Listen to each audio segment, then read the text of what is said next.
E a gente vai falar agora sobre os impactos econômicos dessa guerra no Oriente Médio. Para isso, eu convido aqui para o nosso papo o Fernando Camargo, que é sócio-diretor da LCA Consultores, que já está aqui comigo. Meu querido, muito bom dia para você. Bem-vindo sempre aqui à nossa programação. Bom dia, Débora. Prazer estar com você.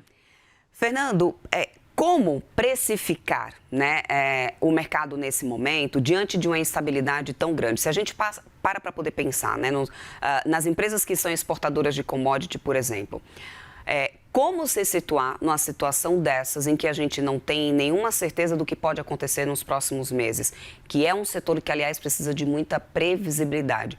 Como essas empresas exportadoras têm sido afetadas e como elas estão agindo agora? Adiar vendas, por exemplo, pode ser uma saída? Acho que tudo menos adiar vendas. Acho que esse é um dos últimos recursos. Vamos buscar tentativas de adiar ao máximo o aumento dos preços. Ainda é muito recente esse aumento do petróleo. Isso está chegando aos poucos para os fretes. Certamente, para frete marítimo, tende a chegar mais rápido, demora um pouco mais para chegar para os fretes locais. Não temos, né, por sorte, uma política de repasses imediatos dessas pressões. A gente amortece essas pressões.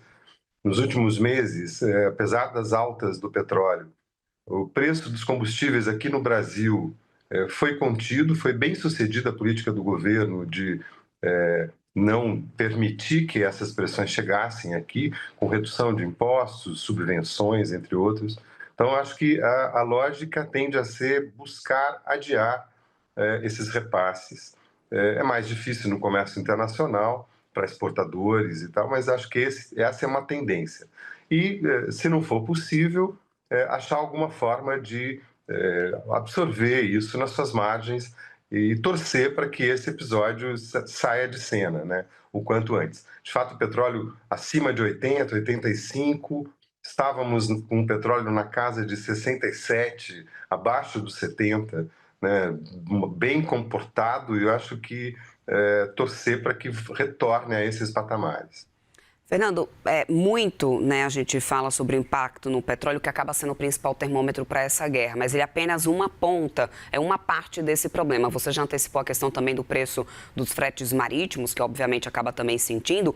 E quais outros custos que são menos visíveis podem acabar impactando a economia não só da região, obviamente, mas do mundo inteiro, que depende de exportações que passam por aquela região? Quais seriam, né, as cargas, os produtos, os setores?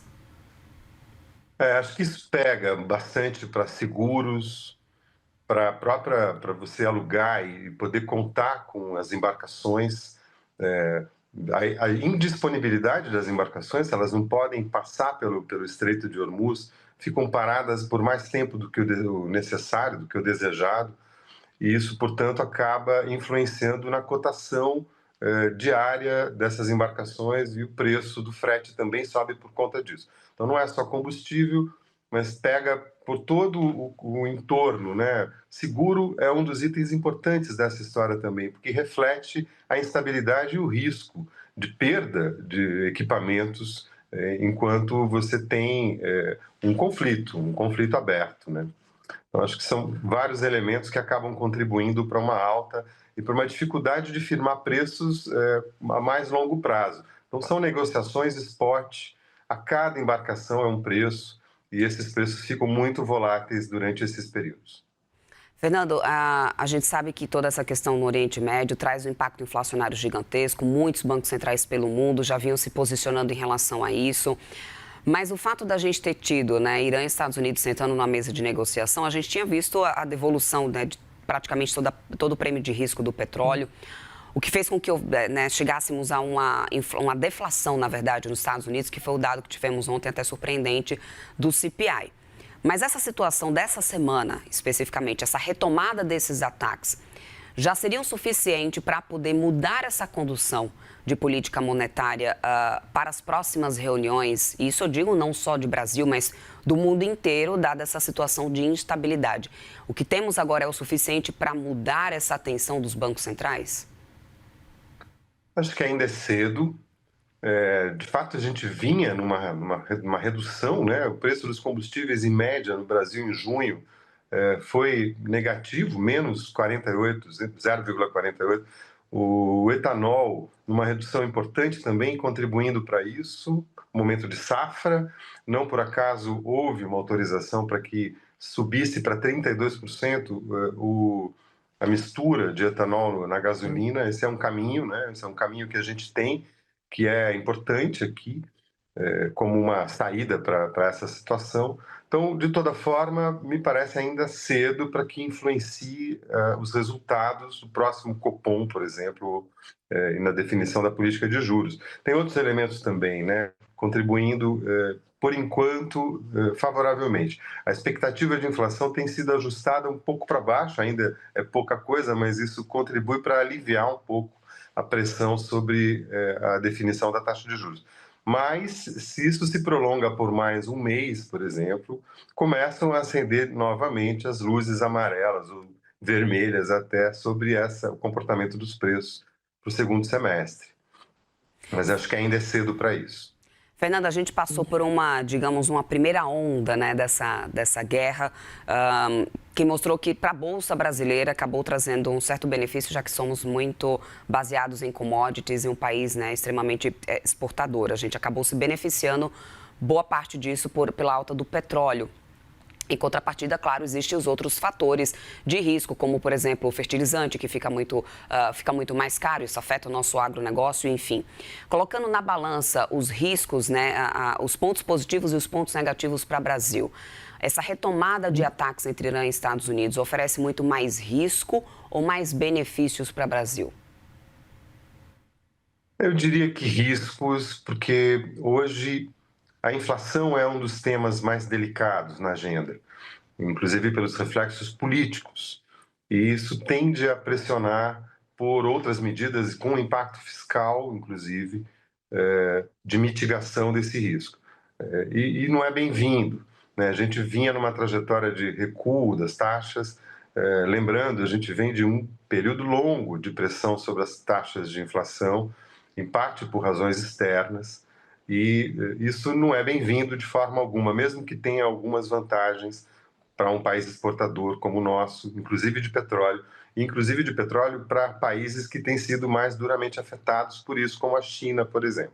Então, passamos a exportar muito para a China, como compensação a esse momento mais delicado. Agora, certamente, o melhor de tudo seria normalizar, porque são fenômenos que saem completamente fora da previsibilidade e da racionalidade, né?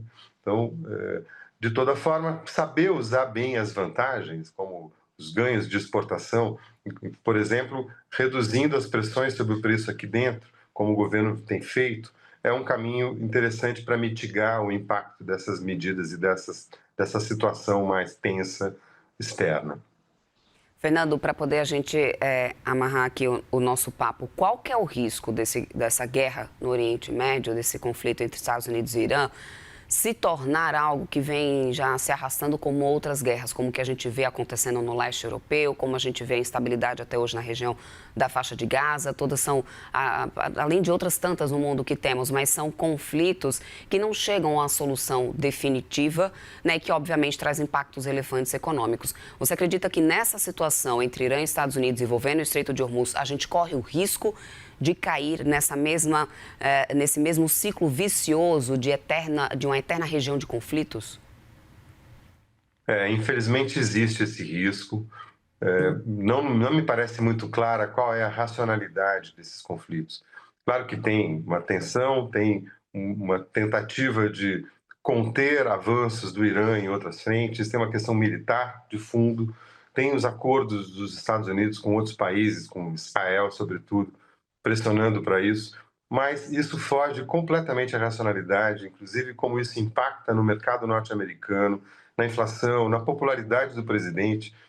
Nos afeta também aqui dessa forma, né? Embora a gente tenha conseguido reverter um pouco esses impactos e tratar como uma ameaça ao Brasil vinda dos Estados Unidos e não uma questão que tem a ver com a condução do governo, né?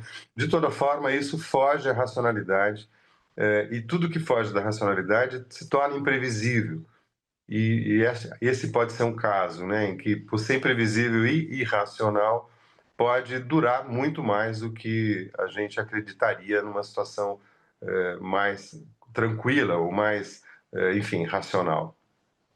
Muito obrigada, meu querido. Quero muito agradecer seu tempo aqui conosco. Conversamos com o Fernando Camargo, sócio-diretor da LCA Consultores. Sempre bem-vindo por aqui. Boa semana para você, meu querido. Até uma próxima. Obrigado. Até uma próxima, Débora. Até mais.